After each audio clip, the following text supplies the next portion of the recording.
dans les prochains épisodes de Un si grand soleil. Tandis que Johanna est prise au piège, Gary se donne à fond dans sa nouvelle mission. Dans le même temps, Ludo se démène pour connaître la vérité et Elisabeth succombe au charme de Hugues. Capture d'écran FTV. Attention, les paragraphes qui suivent contiennent des spoilers sur les épisodes d'Un si grand soleil diffusés la semaine prochaine sur France 2. Johanna prise au piège alors que Christophe n'a plus aucun espoir de s'en sortir, Jeannette l'encourage à tenir le coup et affirme que rien n'est encore perdu. Face à la détresse de son mari, Johanna demande de l'aide à Ginné qui la met en contact avec Monsieur Turchetti, un informaticien de l'agence de biomédecine qui pourrait placer Christophe en haut de la liste d'attente des greffes. Bien qu'elle redoute de basculer dans l'illégalité, elle finit malgré tout par changer d'avis lorsque Jeannette lui fait comprendre que sans transplantation cardiaque son mari ne s'en sortira pas. Elle rejoint alors Turchetti puis le menace de l'envoyer en prison s'il n'accepte pas de l'aider. Plus tard, Jeannette informe le couple que Christophe est désormais prioritaire sur la liste et qu'il pourrait être opéré dans les 15 prochains jours. Tandis que Christophe se réjouit, Johanna va quant à elle en subir les conséquences. En effet, quand elle annonce à Ginné la bonne nouvelle, le criminel la fait chanter et l'oblige à récupérer de l'argent caché en Suisse, sans quoi il la dénoncera à la police. Après avoir tout tenté pour se sortir de ce guêpier, Johanna, prise au piège, se rend à Genève pour exécuter les ordres de Ginné. Sur le chemin du retour, elle tombe en panne. Seule et à bout de nerfs, elle appelle Ludovic et se confie sur le pétrin dont elle ne sait pas comment sortir. Ludo se démène pour connaître la vérité et en quête de réponse sur l'identité du père de l'enfant que porte Johanna. Ludovic rejoint celle qu'il aime à l'hôpital et révèle ses états d'âme sur le sujet. Mais l'avocate, qui n'est pas dans son assiette, l'enjoint d'arrêter de se mêler de sa vie. En l'absence de réponse, le jeune homme en cherche auprès de Christophe qui lui apprend que sa femme est enceinte de 3 mois.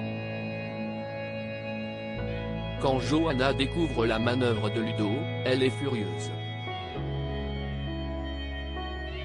Elle a beau essayer de lui faire croire que sa grossesse a plus d'1 mois, Ludo sait qu'elle ment. Quelques jours plus tard, il attend Johanna à sa voiture et déclare savoir qu'il est le père de l'enfant tout en assurant qu'il comprend qu'elle ait menti pour aider Christophe à s'accrocher à la vie. Johanna craque et le somme de l'oublier. Pour elle, il ne peut pas continuer de l'aimer après qu'elle lui a menti. Des propos qui, selon lui, confirment sa paternité à demi-mot. Gary se donne à fond dans sa nouvelle mission. Maître Levard encourage Gary à trouver un nouvel emploi pour ses travaux d'intérêt général avant les vacances judiciaires afin d'éviter la prison. À la suite de plusieurs recherches, ce dernier tombe sur un poste de bénévole au sein de l'association des Pères Noël de l'Espoir. Très emballé par la perspective d'aider des personnes dans le besoin, Gary demande à travailler sur le terrain. Déguisé en Père Noël, il se balade dans les rues de Montpellier en quête de dons puis file chez Elle Cosmétique récupérer des cartons de produits déstockés afin de les donner à l'association. Julien, qui le surprend, est enthousiasmé par cette idée et signe un partenariat de 3 ans avec les Pères Noël de l'Espoir prévoyant le don à chaque Noël d'une 20aine de cartons de cosmétiques neufs. En parallèle, le trésorier de l'association constate que 30 000 € ont disparu des caisses et décide d'aller porter plainte accompagné d'Isabelle, la directrice.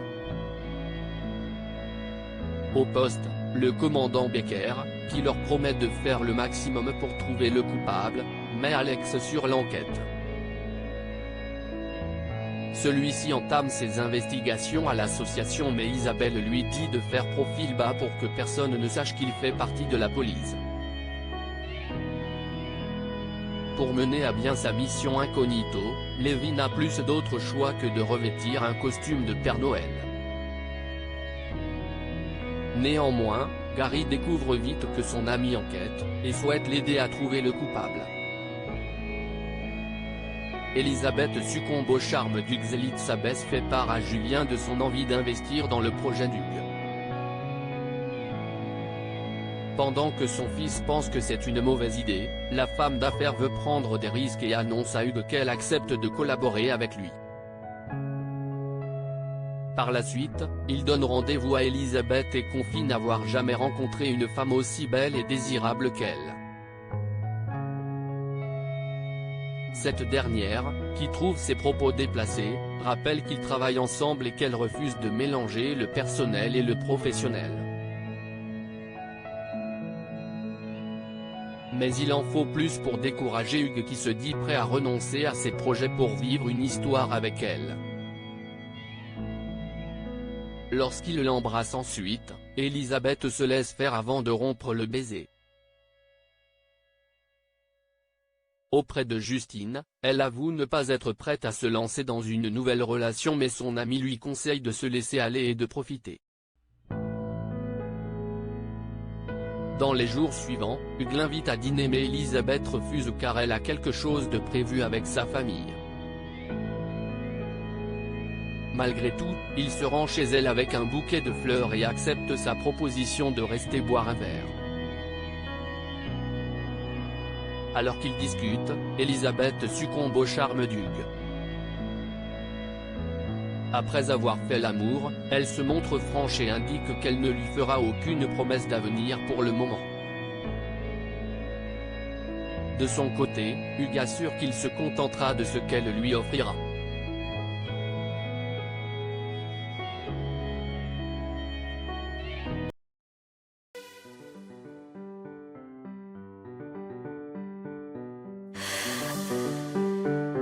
나